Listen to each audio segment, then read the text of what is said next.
distinction, designed for any person or group who chooses to challenge the establishment. This isn't to be confused with the fictional Al-Qaeda, which was actually the name of a computer database of the US-supported Mujahideen in the 1980s.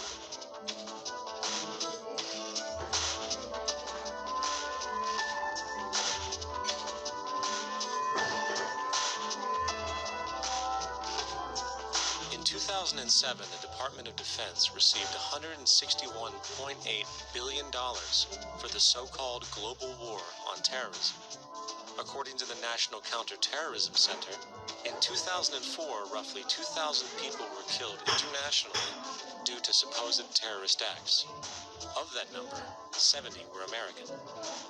Using this number as a general average, which is extremely generous, it is interesting to note that twice as many people die from peanut allergies a year than from terrorist acts.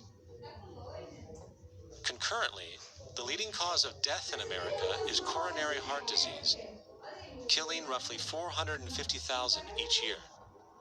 And in 2007, the government's allocation of funds for research on this issue was about $3 billion.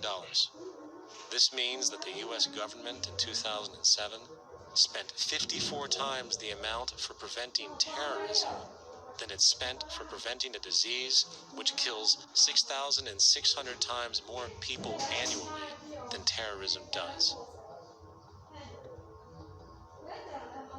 Yet, as the name terrorism and Al-Qaeda are arbitrarily stamped on every news report relating to any action taken against U.S. interests, the myth grows wider. In mid-2008, the U.S. Attorney General actually proposed that the U.S. Congress officially declare war against the fantasy. Not to mention, as of July 2008, there are now over 1 million people currently on the U.S. terrorist watch list. These so-called counterterrorism measures, of course, have nothing to do with social protection, and everything to do with preserving the establishment amongst the growing anti-American sentiment, both domestically and internationally, which is legitimately founded on the greed-based corporate empire expansion that is exploiting the world. The true terrorists of our world do not meet at the docks at midnight or scream Allah Akbar before some violent action. The true terrorists of our world wear $5,000 suits and work in the highest positions of finance, government, and business. So, what do? How do we stop a system of greed and corruption that has so much power and momentum? How do we stop this aberrant group behavior which feels no compassion for, say, the millions slaughtered in Iraq and Afghanistan, so the corporatocracy can control energy resources and opium production for Wall Street profit?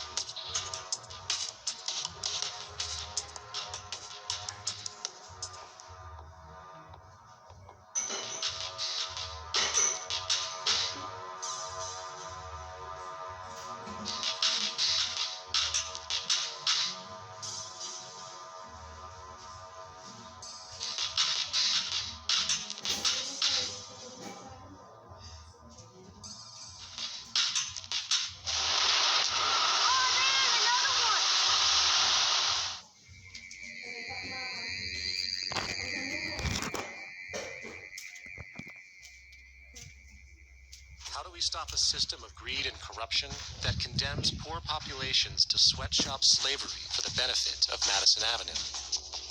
Or that engineers false flag terror attacks for the sake of manipulation? Or that generates built-in modes of social operation which are inherently exploitative?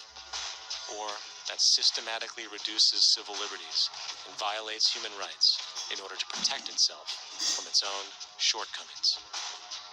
How do we deal with the numerous covert institutions, such as the Council on Foreign Relations, the Trilateral Commission, and the Bilderberg Group, and other undemocratically elected groups which, behind closed doors, collude to control the political, financial, social, and environmental elements of our lives. In order to find the answer, we must first find the true underlying cause.